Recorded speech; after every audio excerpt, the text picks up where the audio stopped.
கொஞ்ச நாள் இல்லை, அதுக்குள்ளே பயம் விட்டு போச்சு. ஏம்பா பயந்துட்டேன்னு ஒத்துக்குப்பா, இல்லைன்னா 2 மணி நேரம் பேசியே கொள்ளுவா. என்னது 2 மணி நேரமா? மாமா பயந்துட்டோமா? Hi hello guys, welcome back to கல்கி அஃபிஷியல் சேனல். நான் உங்கள் கல்கி. எல்லோரும் நல்லா இருப்பீங்கன்னு நினைக்கிறேன். நானும் நல்லா இருக்கேன். இந்த வீடியோ நம்ம என்ன பார்க்க போகிறோன்னா, வினோதமான ரீல்ஸ்லாம் எடுத்து வச்சு அதோட ரியாக்ஷன் வீடியோஸ் தான் நம்ம இன்றைக்கி பார்க்க போகிறோம். பார்த்தலாமா?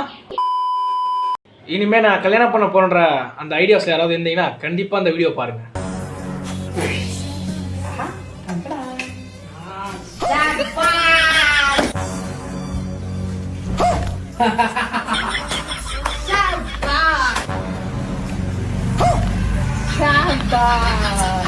ತಗೋ ಎಲ್ಲ ಟ್ರೈನಿಂಗ್ ಅಲ್ಲಿ ನೀನು ಪಾಸ್ ಆಗಿದ್ಯಾ? மாட்டிக்கிட்டாரா?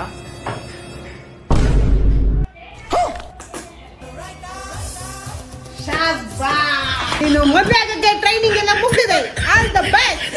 இந்த வீடியோ பார்த்தா உங்களுக்கு புரியாது, அடுத்த வீடியோ பாருங்க, அப்பதான் உங்களுக்கு முழுசா புரியும். மக்களே, இந்த வீடியோ பாருங்க.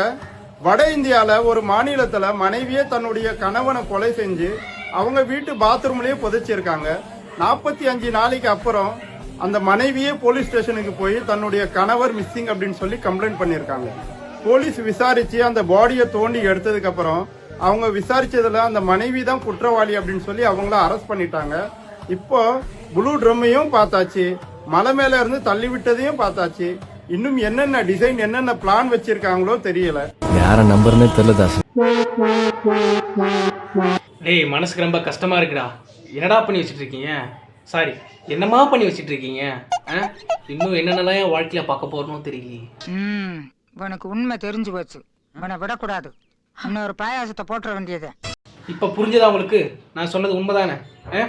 அதனால கல்யாணம் பண்ண போகிறதா இருந்தால் அந்த டெஸ்ட் எல்லாம் முக்கியமாக அம்மாவாக இருந்தால் பையனுக்கு சொல்லிக் கொடுங்க. பையனாக இருந்தால் இந்த வீடியோ பார்த்து கற்றுக்கோ.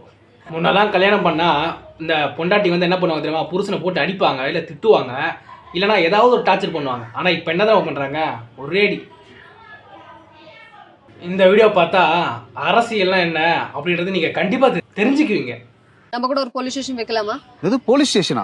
ஆமா, போலீஸ் ஸ்டேஷன் தான். நம்மளும் சொந்தமா ஒன்று ஆரம்பிக்கணும். எதுக்குன்னா கவர்மெண்ட் ஸ்கூல் இருக்கு, பிரைவேட் ஸ்கூல் இருக்கு, கவர்மெண்ட் ஹாஸ்பிட்டல் இருக்கு, பிரைவேட் ஹாஸ்பிட்டல் இருக்கு, கவர்மெண்ட் போலீஸ் ஸ்டேஷன் இருக்குது, பிரைவேட் போலீஸ் ஸ்டேஷன் இருக்கணும். அந்த பிரைவேட் போலீஸ் ஸ்டேஷன் நம்ம தான் வைக்கணும். கரெக்ட் தான். இல்லாதப்பட்டவங்க கவர்மெண்ட் போலீஸ் ஸ்டேஷன் போட்டோம், இருக்கப்பட்டவங்க பிரைவேட் போலீஸ் ஸ்டேஷன் வரட்டும். அவ்வளவுதான். எந்த பேங்க் லோன் தராங்களோ கேட்டுக்கோ, 2 பிளாட் வாங்கி ஸ்டேஷன் வச்சிடலாம். சரி, போலீஸ் ஸ்டேஷன் வச்சா நம்மளுக்கு எப்படி பிசினஸ் நடக்கும்? எப்படின்னா கேஸ் வைக்க வரவங்ககிட்ட பைசா வாங்கிக்கலாம். புருஷ பொண்டாட்டி கேஸ்னா 300 வாங்கிக்கலாம், சொத்து பத்து கேஸ்னா 600 வாங்கிக்கலாம், திட்டு கேஸ்னா 900 வாங்கிக்கலாம். ஒரு கேஸுக்கு ஒரு ரேட் இன்க்ளூடிங் ஜிஎஸ்டி. ஒருவேளை ஸ்டேஷன் எல்லாம் போச்சுன்னா சுப்ரீம் கோர்ட் வைக்கலாம். இந்த மாதிரி ஒரு ஒய்ஃப் நமக்கு கிடைக்காம போயிடுச்சு. ஏன்னா நல்ல ஐடியா தான், லாஜிக்காக தான் இருக்கு. பட்டு உண்மையாலுமே தப்பாக தான் சொல்கிறாங்களா இல்லை சரியாக சொல்கிறாங்களா? எனக்கே கன்ஃபியூஷன் ஆகுதுலாம். ஐயோ பாவம், அவரே கன்ஃபியூஸ் ஆயிட்டாரு. உண்மையிலே சொல்றேன், இந்த காணொலியை பார்த்துட்டு எவனுக்கு சூடு சொரண வரல, இதை யாரும் பகிரல. அதை விட கேவலம் உலகத்துல எதுவுமே இல்லை. கிட்டத்தட்ட 1200 ஏக்கர் பரப்பளவு கொண்ட நிலத்துல இருந்து கனிம வளங்களை எடுத்துக்கிறதுக்கு இன்றைய தமிழ்நாடு அரசு ஒப்புதல் கொடுத்திருக்கு. கன்னியாகுமரியில இயற்கை எழில் கொஞ்சம் கன்னியாகுமரின்னு வாய் வசனம் பேசுறோம், எல்லா இடத்துலயும் ஸ்டேட்டஸ் ரீல்ஸ் போடுறோம். அந்த கன்னியாகுமரி மலையை ஏற்கனவே வெட்டிட்டு இருந்தாங்கன்னு சொல்லி நான் பல பதிவுகள் போட்டிருந்தேன். அப்போ எல்லாம் நம்ம எதிர்த்தோம், முந்தைய அரசாங்கம் அந்த மாதிரி எல்லாம் பண்ணுது, இயற்கையை சுரண்டி சாப்பிடுறாங்க. இப்ப புதுசா வந்தவங்க என்ன பண்றாங்க? புதுசா சிறு பிள்ளைத்தனமா அரசியல் பேசிட்டு இருந்தாங்க. எங்க போனாங்க அந்த மக்கள்? ஒருத்தர் வாய திறக்கல. உண்மையாவே மனசுக்கு ரொம்ப கஷ்டமா இருக்குடாடி. இந்த இயற்கை வளங்கள்லாம் எப்படிடா நீங்க வீண் பண்றீங்க? இதனால எதிர்காலத்துல எந்த அளவுக்கு நம்மளுடைய சந்ததிகள் எந்த அளவுக்கு பாதிக்கப்படுவாங்க, நம்ம எந்த அளவுக்கு பாதிக்கப்படுன்றதுலாம் தெரியுமா தெரியாதா? இதே தாண்டா போன ஆட்சியும் பண்ணாங்க. இதை கேட்டா மாற்றம்னு சொல்றாங்க. இது எந்த அளவுக்கு மாற்றம்? இது மாற்றம் இல்லை, ஏமாற்றம். இது நான் கட்சி சார்ந்து சொல்ல வரல. ஏன்னா ஒரு இயற்கையை கூட பாதுகாக்க முடியலாம், எப்படி இந்த மனிதர்கள்லாம் எப்படி பாதுகாக்க போகுது இந்த அரசு? இதை கேள்வி கேட்டால் இவங்க என்னத்துல சொல்லுவாங்க? டைம் கொடுங்க, 2 மாதம் தானே ஆகுது, டைம் கொடுங்க அப்படின்வாங்க. எப்பா நீங்கள் டைம் ஃபுல்லாக எடுத்துகிட்டு போங்க, கூட அந்த மலை மண் இயற்கை வளம் கனிம வளம் எல்லாத்தையும் எடுத்துகிட்டு போங்க. எல்லாம் முடிஞ்சதுக்கப்புறமா வாங்க, அப்புறமா போராடலாம். சரியா? அப்போ தான் சரியாக இருக்கும். அப்போ கூட நீங்கள் வரமாட்டீங்கன்னு எனக்கு தெரியும். அப்போ நீங்கள் என்னத்துல சொல்லுவீங்க? என்னங்க டிஎம்கே அப்போ வந்து அவ்வளோ தான் கொள்ளடிச்சா, நாங்கள் இவ்வளோ தான் கொள்ளடிச்சுக்கிறோம், இதுக்கு நான் பெரிய விஷயமா பேசுகிறீங்க அப்படின்னு நீங்கள் பேசுவீங்க, எனக்கு தெரியும். விளையாட்டு சொல்ல, அதுதான் உண்மை. ரொம்ப மோசமான நிலையில் இருக்குது. திருந்தவும் நினைக்கிறேன், திருந்த வேண்டும். இல்லை என்றால்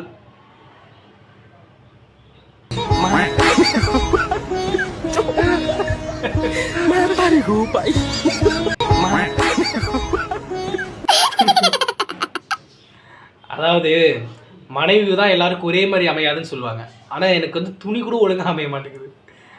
பார்த்தனா வச்சுக்கலேன், ஒருத்தவங்க போட்டிருப்பாங்க அந்த ட்ரெஸ்ஸை பார்த்தா வாவ் சூப்பராக இருக்குது, அவருக்கே எப்படி இருக்குன்னா அப்போ நமக்கு எப்படி இருக்குன்னு நம்ம தோணும். ஆனால்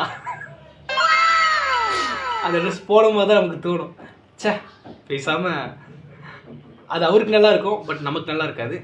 நல்லா இருக்காதுன்னு தாண்டி அவ்வளோதான்.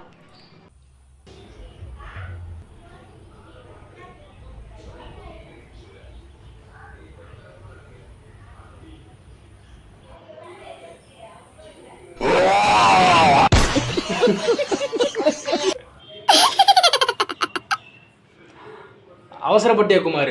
ஓகே காய்ஸ், நெக்ஸ்ட் வீடியோவில் பார்ப்போம். அதுவரை உங்களிடமிருந்து விடைபெறுவது உங்கள் கல்கி.